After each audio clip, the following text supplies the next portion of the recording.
अस्सलामुअलैकुम viewers, this is Jawad and welcome back to another video. तो ले आए जी आप लोग के एक नई प्रैक्टिकल की वीडियो जिसमें हम दो इंपॉर्टेंट प्रैक्टिकल करने वाले हैं स्टैंडर्डाइज वाले। तो जैसा कि आपको मैंने ये पिक्चर दिखाई भी थी जिसमें हमारे पास ये फर्स्ट टू NaOH सोल्यूशन और HCl सोल्यूशन वाले जो हमारे प्रैक्टिकल थे। तो इसमें ज़ाहिर बात है अभी केमिस्ट्री लैब भी ओपन नहीं है और उसके बाद बाकी मैं आपको वहाँ पे परफॉर्म करके दिखा देता लाइव। तो इस वक्त मेरे पास जो था जो कुछ था मैं आपको उसी तरीके से समझा रहा हूँ। तो काश ये मैं आपको लाइव भी करके दिखा सकता तो बहुत अच्छा हो जाता। तो आपको फिर नफ्तलीन वगैरह सारा पिंक शिंक वाइट करके दिखाता। बाय द वे चलो जो भी है अभी उससे फ़ायदा उठाते हैं। तो यहाँ पे हमारे पास आप लोगों के लिए एक मैं डाउनलोड मैंने की हुई है केमिस्ट्री 12। ये एक तो इनको सारी चीज़ों को PDF बनाओ, ये बहुत ज़्यादा मुश्किल वाला काम है। तो प्रैक्टिकल स्टार्ट करने से पहले कोई चीज़ों को मैं आपको बता देना चाहता हूँ जो कि आपको लाजमी पता होने चाहिए। कई बच्चे तो ऐसे महान बैठे हुए हैं जो कि अभी तक कभी लैब नहीं गए। तो बंसन बर्नर जो होता है वो इस तरह का दिखता है। ये क्या करता है, ये चीज़ों को हीट करता है। इसमें क्या चीज़ यूज़ होती है, जो गैस होती है मीथेन होती है। उसके बाद आयरन स्टैंड जो होता है, आयरन स्टैंड इस तरह का होता है। ये मैं आपको इस पिक्चर्स भी दिखाऊंगा, फिलहाल यहाँ से गुजारा करो। और ये किस लिए यूज़ होता है, हैंगिंग, क्लैंपिंग, होल्डिंग और हीटिंग ड्यूरिंग एक्सपेरिमेंट। किसी भी चीज़ को हैंग करना, उसको पकड़ के रखना ताकि नीचे से हम उसको हीट कर सके, तो ये उस चीज़ों के लिए यूज़ होता है। ट्राइपॉड स्टैंड किस लिए होता है, तो चाइना डिश इसके ऊपर रखते हैं और नीचे से इसके बंसन बर्नर लगाते हैं तो ये हीट होती है। उसके बाद टेस्ट ट्यूब तो आपको पता ही होगा, ये रैक्स में अगर आप लैब गए हैं तो आपको पड़ी हुई मिलती होगी। तो ये इसका स्टैंड भी नीचे पड़ा है। ये क्या करती है, चीज़ों को मिक्स करती है, हीट करती है और उसके बाद बाकी सॉल्यूशंस वगैरह को भी मिक्स करती है। उसके बाद वायर गेज जो होता है ये चाइना डिश के ऊपर रखा जाता है। ये जाली सी होती है और ये इसको क्या करती है, यूनिफॉर्म हीट सप्लाई करती है। मतलब कि अगर डिश रखोगे नीचे डायरेक्ट बंसर बर्नर लगा दोगे तो वो एकदम एक साइड गर्म होगी, तो इसको रखोगे तो वो इक्वली हीट पहुंचेगी पूरी की पूरी चाइना डिश में। चाइना डिश वो यार प्लेट सी होती है, ये इसके ऊपर पड़ी हुई भी है, ये वाइट सी अगर आपको नज़र आ रही हो तो। उसके बाद आगे हमारे पास टेस्ट ट्यूब होल्डर। ये जो रेड कलर का एक होल्डर्स है, ये इससे टेस्ट ट्यूब को पकड़ते हैं। वैसे तो हाथ से ही पकड़ लेते हैं लेकिन जब गर्म करते हैं तो तब हम टेस्ट ट्यूब होल्डर का यूज़ करते हैं। उसके बाद पिपेट आपको ये पिपेट लंबी सी होती है और इससे क्या होता है, ये वॉल्यूम वगैरह जो लिक्विड्स के होते हैं ख़ास तौर पे हम टाइट्रेशन वगैरह में इसको यूज़ करते हैं, मेजर करके उसको ऐड करते हैं। बीकर्स तो आपको पता ही होगा, बीकर इस टाइप के दिखते हैं। इसमें हम सॉल्यूशन डालते हैं और फिल्ट्रेशन वगैरह के एक्सपेरिमेंट्स करते हैं। ब्यूरेट जो होता है, ये ब्यूरेट उस पे लगता है, ये जो ऊपर है क्या नाम है, आयरन स्टैंड। आयरन स्टैंड पे अभी हम इसको लगाएंगे भी, आपको दिखाऊंगा किस तरह लगाते हैं। तो उसके बाद फ़नल, ये वाला फ़नल होता है और ये फ़नल स्टैंड है। जब ये हीट अप हुआ होता है तो इसको पकड़ते हैं, लेकिन ज़्यादा इसकी ज़रूरत नहीं पड़ती। फ़नल को भी हम ऊपर लगाते हैं किसी भी चीज़ को, ये जो ऊपर ब्यूरेट है ब्यूरेट में डालने के लिए ताकि वो बाहर गिरे ना।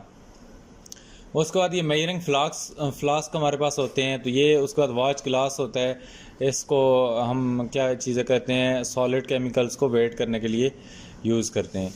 उसके बाद हमारे पास थ्रिस्टल फनल का भी फ़िलहाल यूज़ नहीं है। डिलीवरी ट्यूब्स को भी छोड़ दो, थर्मामीटर का आप सबको पता है, वूफ्स बोतल को भी छोड़ दो, ग्लास जार को भी छोड़ दो, कॉर्क को भी, और इन सारों को। चाइना डिश को देख लो, ये इस तरह की डिश होती है।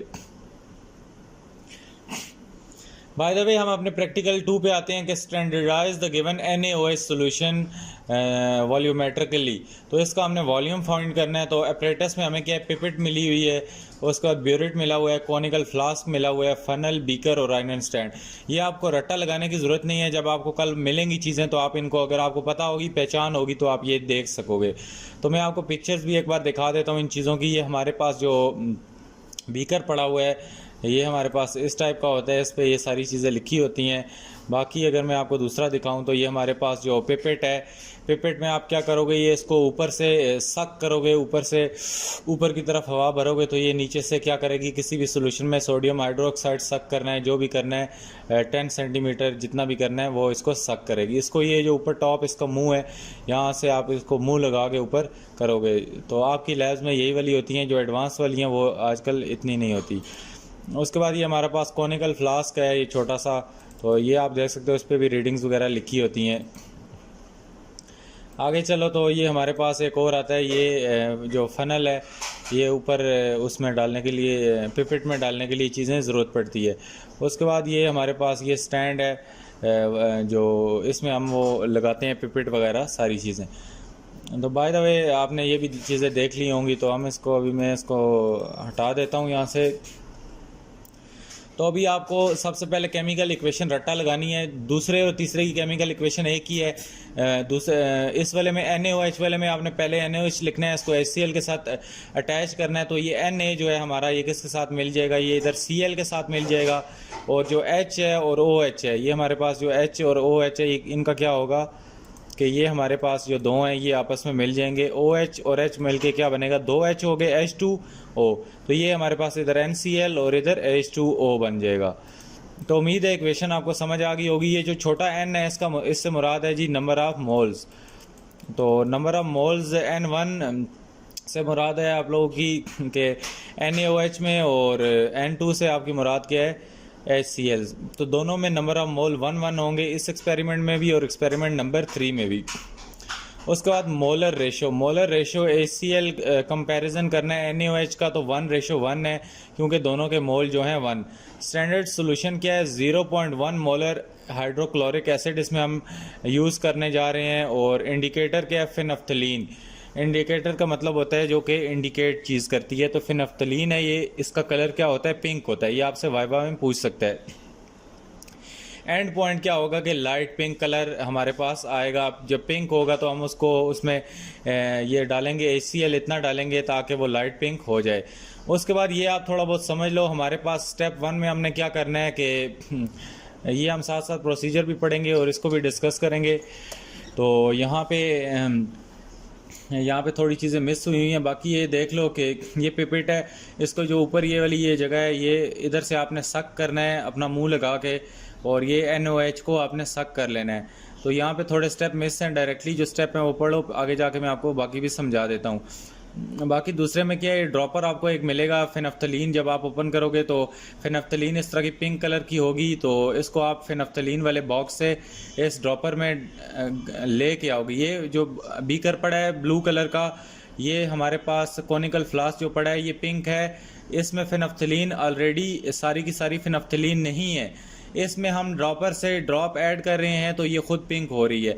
आपको फिनफ्थलीन अलग बॉटल में मिलेगी, आप उससे ड्रॉपर लोगे। ये जो ड्रॉपर बना हुआ है इसको मैं ग्रीन करता हूँ। ये ड्रॉपर आप लेके क्या करोगे, फिनफ्थलीन को वहाँ से सक करोगे और यहाँ पे आके इसको डालोगे। NaOH का ये जो बार है, NaOH के ये जो इसमें NaOH पड़ा होगा, इसमें आप आके फिनफ्थलीन डालोगे तो इसमें क्या होगा, पिंक कलर बन जाएगा। जब ये पिंक कलर बन जाएगा तो आप इस जो ब्यूरेट है, ब्यूरेट में आप क्या लोगे, हाइड्रोक्लोरिक एसिड लोगे। ये ब्यूरेट को यहाँ पे स्टैंड लगा के इस पर फिक्स कर दोगे। और ये जो इसका नीचे वॉल है, ये नीचे इसका वॉल है, इसको आपने फ़िलहाल टाइट रखना है। कॉनिकल फ्लास्क नीचे पुट करोगे, ये फुल पिंक होगा। ये भी लाइट पिंक इसलिए हुआ है कि रिएक्शन चल चुका है। तो आपने ब्यूरेट में क्या करना है, 0.03 से रीडिंग 0.00 सेंटीमीटर क्यूब से कहाँ तक लेना है जी, इसको 50 सेंटीमीटर क्यूब तक आपने इसको भरना है। मैं ये रीडिंग्स आपको आगे बताऊंगा कि क्या क्या लेनी है आपने। तो इसको आपने भरना है और आहिस्ता आहिस्ता वॉल को ड्रॉप बाय ड्रॉप इसमें ऐड करते जाएंगे। तो ये क्या इसकी वो हो जाएगी, तो इसको आप ड्रॉप बाय ड्रॉप ऐड करते जाएंगे तो ये क्या हो जाएगा, लाइट पिंक हमारे पास हो जाएगा। तो स्टेप 3 में क्या होगा, न्यूट्रलाइजेशन यहाँ पे हमारे पास आ जाएगा रिएक्शन। उसके बाद यहाँ पे हमारे पास जो 4 है, यहाँ पे रॉन्ग और करेक्ट रीडिंग। तो यहाँ पे जो हमारे पास जो हमारा ब्यूरेट आता है, ये हमारा ब्यूरेट है। आपको पता होना चाहिए इसकी रीडिंग आपने किस तरह लेनी है। रीडिंग अभी मैं आपको किस तरह प्रैक्टिकली काश मैं आपको बता सकता, लेकिन फिलहाल यहाँ से समझो। रीडिंग आपने बिल्कुल अपनी आंख का जो पोस्चर है, ना तो ऊपर से देखना है ब्यूरेट को, ना तो नीचे से, बिल्कुल जो डायरेक्टली आई कॉन्टैक्ट आपने रखना है रीडिंग के साथ, बिल्कुल स्ट्रेट आई कॉन्टैक्ट रखना है, तब रीडिंग करेक्ट आएगी, नहीं तो रीडिंग में फॉल्ट आएगा। ये हमारे टीचर्स हमें बताते थे, तो मुझे अभी तक याद है। तो आगे चलो, प्रोसीजर, ये सारी जो बातें मैंने आपको बताई हैं अपनी वर्डिंग में आप इस प्रोसीजर को लिख सकते हो। आपको कोई रट्टा लगाने की ज़रूरत नहीं है। आपको प्रोसीजर में अभी ज़ुबानी कलामी बताता हूँ। सबसे पहले आपने ये पिपेट लेना है। पिपेट को आपने डिस्टिल्ड वाटर से धो लेना है। अभी मैं प्रोसीजर नहीं देख रहा, प्रोसीजर के बगैर आपको मैं सारा कुछ बताता हूँ जो कि मुझे अभी तक याद है। तो आपने इसको धो लेना है। बाकी NaOH वाला ये जो बीकर है इसको भी आपने क्या करना है, डिस्टिल्ड वाटर से धो लेना है ताकि इसमें किसी भी चीज़ की गुंजाइश ना बचे। कोई जो इसमें पुराना एक्सपेरिमेंट हुआ है उसके या ये जो पिंक कलर का केमिकल मौजूद है ये इसमें पहले से ना हो। तो डिस्टिल्ड वाटर, अब पूछेंगे क्या होता है, तो डिस्टिल्ड वाटर ये देखो आपका यहाँ पे भी प्रोसीजर में लिखा है कि rinse the pipette with distilled water then. ये आपने ये वाली मुश्किल वर्डिंग बेशक ना लिखें, मेरी वाली आसान वर्डिंग लिख लें तो बेहतर होगा। तो रिंस का मतलब है पिपेट को आपने धोना है डिस्टिल्ड वाटर से और with the given NaOH solution. तो NaOH का जो फ्लास्क है आपने उसको भी धोना है। और उसके बाद कहते हैं now rinse the conical flask with distilled water only.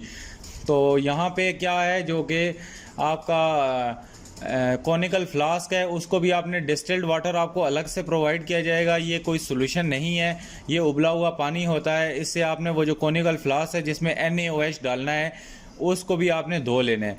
फिर आपने पिपेट करनी है। पिपेट आउट का मतलब है आपने ये जो पिपेट है ये पिपेट लेनी है, इसको मुंह से सक करना है, NaOH वाले बार में डाल के। स्टेप 1 यहाँ पे आता है। जब ये धुलाई होगी, इस पिपेट की भी धुलाई होगी और इस बीकर की भी धुलाई हो गई, जो कि ये स्टेप 2 वाला बीकर है, खाली बीकर। तो ये NaOH बीकर में नहीं होगा, NaOH आपके पास डब्बों में होगा या किसी भी फ्लास्क में होगा। तो बात अभी स्टेप 2 की हो रही है, जो खाली हमारे पास कॉनिकल फ्लास्क है। पिपेट को आपने लेना है, इसको धो लेना है और इसके बाद ये जो दूसरे नंबर वाला खाली बीकर आपके पास होगा, कॉनिकल फ्लास्क होगा, इसको भी आपने धो लेना है। बाकी फिर धोने के बाद डिस्टिल्ड वाटर से आपने क्या करना है, पिपेट लेनी है, साफ़ सुथरी पिपेट। इसको NaOH जिस में पड़ा होगा, बेशक वो बीकर में है, फ्लास्क में है, जिस मर्जी में पड़ा है, आपने पिपेट लेके उसको 10 सेंटीमीटर क्यूब रीडिंग होगी पिपेट पे, यहाँ पे उसकी रीडिंग बनी होगी, उसको सक करना है। Pipette out 10 centimeter of NaOH into a conical flask, then add 1-2 drops of phenolphthalein। तो पहले हम इसको सक कर लेते हैं। आपने जाना है और ये पिपेट आउट यहाँ पिपेट से लेकर NaOH वाले में घुसा के नीचे ऊपर से आपने फूंके ऊपर की तरफ मार के आराम से सांस को आपने कंटिन्यू रखना है, तभी आपके पास ऊपर पिपेट आउट होगा।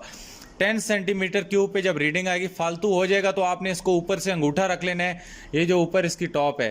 तो ये जिन बच्चों ने किया होगा उनको मज़ीद क्लियर हो रहा होगा, लेकिन अब मैं किस तरह आपको अंगूठा रख के बताऊं। यहाँ पे आपने अंगूठा रख लेना है। जब आप इसको सक कर लेंगे तो हल्का हल्का अंगूठा रिलीज़ करेंगे तो आपका 10 सेंटीमीटर क्यूब से ज़्यादा भरा गया है तो वो कम हो जाएगा, नीचे वापस गिर जाएगा। तो बाकी हमने क्या करना है कि अगला स्टेप जो हमारे पास आता है कि कॉनिकल अच्छा जी, तो यहाँ पे हम क्या डाल रहे थे इसमें, फेनोफ्थलीन। तो आपने क्या काम करना है कि then add 1 to 2 drops of phenolphthalein indicator to it. तो इंडिकेटर ये आपके पास फेनोफ्थलीन होगा, इसको फेनोफ्थलीन की बॉटल से जाके आपने ड्रॉपर भरना है। ये मैं आपको समझाता हूँ, यहाँ पे कोई कंफ्यूज ना हो जाए। ये फेनोफ्थलीन का डब्बा बना होगा, इसमें आपने आना है और फेनोफ्थलीन को ड्रॉपर की मदद से यहाँ पे क्या करना है जी, फेनोफ्थलीन को यहाँ से सक करना है। ये जो ड्रॉपर आपको नीचे बना हुआ नज़र आ रहा है, इस ड्रॉपर की मदद से आपने क्या काम करना है, फेनोफ्थलीन को यहाँ से सक आउट करना है और इस ड्रॉपर को यहाँ पे नीचे लेके आना है और इस ड्रॉपर को NaOH, इस तरह का जो NaOH पिपेट आउट किया है और 30 ये जो 10 सेंटीमीटर क्यूब डाला है, ये 10 सेंटीमीटर क्यूब है हमारे पास। ये जो डला हुआ है ये हमारे पास 10 सेंटीमीटर क्यूब है। और ये जो NaOH है, ये NaOH का स्टॉक है, पूरा स्टॉक जितना भी उन्होंने किया है इसका हमें नहीं पता, इससे हमने सिर्फ निकालना है। बाय द वे, तो आगे चलो, तो ये हमारा दूसरा काम सर अंजाम हमने दे दिया। ये फेनोफ्थलीन यहाँ पे पिंक पिंक पड़ी है, एक मिनट रंग देखते हैं, पिंक है, पिंक पिंक कहाँ गया, ये इसमें फेनोफ्थलीन ढेर लगी हुई है जी। फेनोफ्थलीन आपने यहाँ से क्या की, सक आउट की, सक आउट करके आपने क्या की, इसमें डाली, तो ये क्या बन गया, पिंक। तो आगे देखते हैं क्या हुआ फिर। The solution will turn pink. दो NaOH की जो सोल्यूशन है वो क्या होगी, पिंक हो जाएगी। Rinse the burette first with distil water, then with the given HCl solution. आपने जो ब्यूरेट है, अब ब्यूरेट को क्या करना है, ये जो हमारे पास ये वाला ब्यूरेट है जिसमें आप अभी HCl डालना चाहते हो, इसको आपने अगेन, अब इस ब्यूरेट की बारी आई। पहले तो हमने एक पिपेट को धोया था ना, अब ब्यूरेट को आपने क्या करना है, ब्यूरेट को आपने धोना है। ब्यूरेट को मैं किसी और चीज़ से ड्रॉ करता हूँ रेड से, ताकि आपको इंडिकेट हो। अब ब्यूरेट को आपने डिस्टिल्ड वाटर, उबले हुए पानी की जो आपके पास बोतल होगी उससे धो लेना है। उसमें फिर हाइड्रोक्लोरिक एसिड सक करना है, जितना मर्जी आप भर लो। इसमें से आपने 10 सेंटीमीटर क्यूब भर लेना है, यहाँ पे लिखा होगा।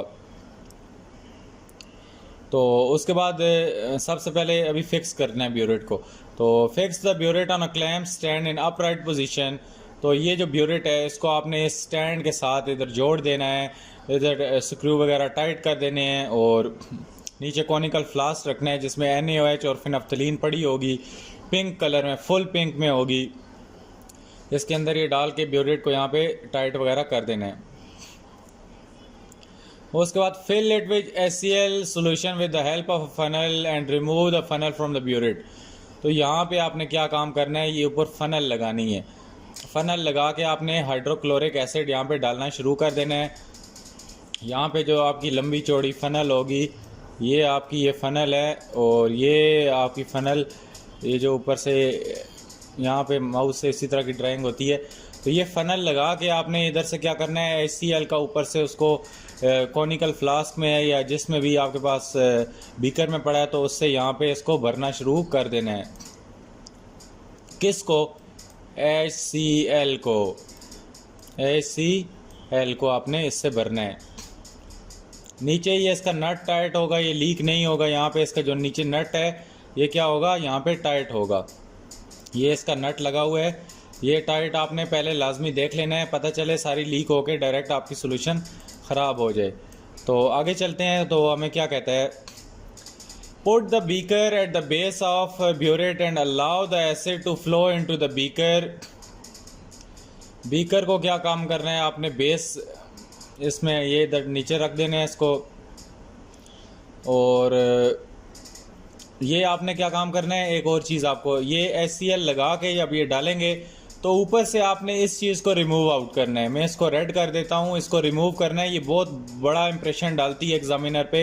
इसको आपने ये डाल के निकाल के आपने रख लेना है, क्योंकि जो इसके ड्रॉप्स हैं वो गिरते रहेंगे तो आपकी रीडिंग यहाँ पे फ़र्क आ जाएगा। तो इसलिए आपने ये जो इसको क्या कहते हैं, इसको आपने निकाल लेना है। इसका मैं नाम ही अभी भूल गया हूँ, बाय द वे अभी जहन काम बिल्कुल भी नहीं कर रहा। तो जो भी इसको मैंने पहले आपको बताया था, तो इसको करो और इसको आपने बाहर निकाल लेना है। और उसके बाद क्या काम करना है कि हमारे पास जो आगे चीज़ आती है कि इसमें आपने क्या काम करना है, रिमूव द फनल। यार इसको फनल कहते हैं, मेरा दिमाग घूम गया है पूरा। तो इस फनल को आपने ब्यूरेट से बाहर रिमूव करना है, ये इंपॉर्टेंट स्टेप है इसका। उसके बाद आपने क्या काम करना है, ये सारी चीज़ें आपको रट्टा मारने की ज़रूरत ही नहीं, इतनी डिटेल से समझा रहा हूँ। तो उसके बाद आपने क्या काम करना है कि put the beaker at the base and allow the acid to flow into the beaker in order to remove any air bubble present in the nozzle. उसके बाद note the burette reading as initial reading. तो ये जो burette है, burette को जब आप भर लोगे तो इसकी इनिशियल रीडिंग 0.00 आपने नोट करनी है और फाइनल भी नोट कर लेनी है। फिर by the help of anti parallax card और अ वाइट पेपर। उसके बाद carry out the rough titration by adding a hydrochloric acid solution from burette in approximately 1 centimetre cube portion of conical flask. उसके बाद कहता है कि इसको आपने यहाँ से वाल को ढीला करना है और इसमें डॉट्स डालने हैं। तकरीबन यहाँ से 50 तक भरा है, तो यहाँ से तकरीबन 1 सेंटीमीटर तक इसको डालना है। ये नहीं कि आप वाल फुल ढीला कर दो और सारे का सारा वो नीचे चला जाए। उसके बाद swirl the contents of the flask after each addition of acid to mixing. तो आपने इसको एसिड को 1 सेंटीमीटर डालना है या कतरे कतरे डाल के, साथ में ये जो नीचे आपका कॉनिकल फ्लास्क पड़ा है इसको हिलाना भी है, शेक करना है हल्का हल्का। उसके बाद यहाँ पे keep on adding acid till the colour of solution become light pink. तो ये क्या, इसको डालते जाना है जब तक ये क्या बने, लाइट पिंक। तो ये आप देख सकते हो यहाँ पे नीचे लाइट पिंक बन चुकी है, अभी हमने डाला है इसमें। तो उसके बाद आगे क्या आता है, this is the end point of reaction, now note down the burette reading it's final reading. अब जब ये यहाँ पे लाइट पिंक हो गई है, कलरलेस हो गई है, तो आपने इसकी यहाँ पे रीडिंग नोट करनी है कि फ़ाइनल यहाँ से इसके अंदर कितना जो हमारे पास वो था HCl था वो इसमें गया, तो ये इसका रंग जो था लाइट पिंक हुआ। उसके बाद कहता है the difference of final and initial reading of burettes gave the volume of acid. तो फाइनल रीडिंग भी आपने इनिशियल पहले ली थी, फाइनल भी ली थी, उसके बाद दोबारा जो फाइनल रीडिंग है उसको निकालने के बाद वो हमने ले ली, तो यहाँ से हमें अंदाज़ा हो गया कि इसका वॉल्यूम क्या है। Repeat the titration for accurate reading. For this purpose, add hydrochloric acid from burette to the conical flask rapidly with 2 cm cube of the end point, then add drop by drop till the end point is reached। कहता है कि इसके बाद 2 centimetre तक दोबारा नीचे ले जाओ इसको, फिर इसी तरह इसकी आपने 3 किस्म की डिफरेंट रीडिंग्स लेनी है। उसके बाद take 3 concordant reading with agree with one another with 0.1 centimetre cube record your observation. तो ये मैं आपको जाके दिखाता हूँ। इसमें हमने क्या है, volume of NaOH taken for each titration, हमने 10 सेंटीमीटर क्यूब का वॉल्यूम था यहाँ से इस बीकर से NaOH का भरा 10 सेंटीमीटर। इसको आपने जो आपकी ये पिपेट है इसको आपने भरना है। और उसके बाद molarity of hydrochloric acid 0.1 molar है, ये आपने भूलनी नहीं है। और वॉल्यूम ऑफ एसिड हमने निकालना था। तो ये जो हमने रीडिंग ली, पहली क्या रीडिंग ली, इनिशियल रीडिंग जो थी 0 सेंटीमीटर थी, और फाइनल रीडिंग क्या थी, पिपेट को जो हमने भरा वो कहाँ तक भरा, 10 सेंटीमीटर तक। और उसके बाद वॉल्यूम ऑफ एसिड जो था ये सारों में 10 ही रहेगा। उसके बाद जो दूसरी रीडिंग हमने ली इसको हमने फाइंड किया है, तो ये तब हमारे पास 10 रहा है। तो ये देखें 0 से लेकर 10 के दरमियान 10, ये 10 से 20 के दरमियान 10, 20 से 30 के दरमियान वॉल्यूम क्या है 10। तो यहाँ पे हमने दूसरी रीडिंग क्या ली, 10 तक इसको भर लिया, 10 से नीचे फिर इसको 20 तक हमने चेक किया। 10 से 20 तक इसकी इनिशियल रीडिंग 10 हो गई। जब जाहिर बात है 10 कम हुआ तो ये 0 से नीचे नहीं आता था, 10 पे आ गया। जब 10 पे आया तो 10 से लेकर हमने उसको 20 तक नीचे जाने दिया। उसके बाद जब ये 20 तक फ्लूइड रिलीज़ हो गया तो जो तीसरी रीडिंग थी वो हमने 20 से लेनी थी, वो 20 से 30 तक आई। तो मैं आपको इधर थोड़ा समझाता हूँ यार, क्या कंफ्यूज हो जाओगे। ये देखो यहाँ पे जब ये 0 से लेकर 10 तक आया, पहली रीडिंग हमने ली, तो ये यहाँ पे 10 पे अब ये HCl हमारे पास 10 पे बच गया। उसके बाद जब हम 10 से दूसरी रीडिंग लेंगे, 10 से लेकर यहाँ पे 20 तक आ जाएगा, तो फिर दूसरी रीडिंग यहाँ से हमें लेनी पड़ेगी। तो उम्मीद है ये आपको समझ आ रहा होगा। तो उसके बाद कहता है कि ये वॉल्यूम ऑफ एसिड हमारे पास, ये टेबल बनाना अब कौन सा मुश्किल काम है। तो मीन वॉल्यूम जो हमारे पास आया वो सारे का सारा HCl का क्या था, 10 सेंटीमीटर क्यूब, क्योंकि तीनों में 10 का 10 है। उसके बाद कैलकुलेशन आपने करनी है, जो मोलैरिटी का फार्मूला है, एसिड एक साइड पे लिखना है, एक साइड पे base, M1V1 divided by N1 और equal to M2V2 divided by N2। तो हमारे पास M वाली सारी चीज़ें क्या हैं, एसिड है, HCl की चीज़ें हैं, जो M1 है, V1 है, N1 है, और जो 2 वाली सारी चीज़ें हैं वो किसकी हैं, NaOH की। तो यहाँ पे अब इस फार्मूले को आपने याद कर लेना है और ये लगा के हम देखेंगे कि हमारे पास क्या क्या चीज़ें गिवन है। हमारे पास मोलैरिटी ऑफ HCl जो एसिड था वो गिवन है, और वॉल्यूम ऑफ एसिडिक सोल्यूशन भी गिवन है जो कि 10 सेंटीमीटर क्यूब ही हमने ऊपर निकाली है सारी। उसके बाद तीसरी चीज़ क्या है, नंबर ऑफ मोल भी हमें पता है कि 1 है, इनके दोनों के नंबर ऑफ मोल पता है, 1 है। और मोलैरिटी ऑफ बेस सोल्यूशन, अब NaOH का हम यहाँ पे जो फाइंड कर रहे हैं ये सारी चीज़ें, तो इसका हमें बेस नहीं पता, तो इसलिए हमें M2 नहीं पता। M2 को मैं किसी और चीज़ से हाईलाइट करता हूँ, इसमें सिर्फ हमने M2 निकालना है, बाकी सारी चीज़ें हमें पता हैं। तो दूसरा जो रिएक्शन है बिल्कुल इसके ऑपोजिट है। तो आगे चलो, तो हमारे पास वॉल्यूम ऑफ बेस सोल्यूशन जो है ये 10.0 सेंटीमीटर क्यूब दी हुई है, ये भी हमें पता है। दोनों का वॉल्यूम 10 नहीं है, और नंबर ऑफ मोल्स भी हमें इसके पता है। तो हम क्या करेंगे, यहाँ पे इसकी 0.1 10 1 और ये जो 10 1 है हमें पता है। तो इस सारे को आप क्या करोगे, ड्रैग करके वहाँ पे ले जाओगे, M2 को यहाँ पे छोड़ोगे, 1 जाके ऊपर जाके मल्टीप्लाई हो जाएगा, 10 इधर मल्टीप्लाई हो रहा है तो नीचे आके क्या होगा, डिवाइड हो जाएगा। तो हमारे पास M2 क्या आ जाएगा, 0.1 multiply by 10 multiply by 1 into 10। इसको कैलकुलेटर पे करोगे तो मोलैरिटी ऑफ NaOH क्या आएगी, 0.1 मोलर। तो this was our second experiment. तो उम्मीद है ये आप अपने पास से ये सारे स्टेप्स लिखो, ये तो अभी मुझे ज़ुबानी याद होंगे, ज़रूरी नहीं ये 15 के 15 यहाँ से रट्टा मारो। स्टैंडर्डाइज के तीसरे नंबर पे चलते हैं, तो ये मैं आपको मोटा मोटा समझाऊंगा कि इसमें क्या डिफरेंसेस हैं। तो देखो, बीकर भी वही है, फनल भी, पिपेट भी, कॉनिकल फ्लास्क भी। केमिकल्स में हमारे पास 0.1 मोलर NaOH है, सोडियम हाइड्रोक्साइड। वहाँ पे क्या था हमारे पास, जो दूसरा एक्सपेरिमेंट था वहाँ पे भी हमारे पास जो 0.1 मोलर है ये HCl था। तो जब NaOH होगा तो हमारे पास HCl दिया होगा, और जब हमारे पास HCl होगा तो NaOH गिवन होगी। ये अपोजिट चल रहा है। उसके बाद वही हमें सोल्यूशन ऑफ HCl है, तो अब सोल्यूशन ऑफ NaOH की जगह HCl को रख दो। फिनफ्थलीन वहीं का वहीं है। इक्वेशन में पहले NaOH आता था तो पहले HCl लिख दिया, बाकी वही सारी इक्वेशन है। N1 = 1 मोल, N2 = 2 मोल।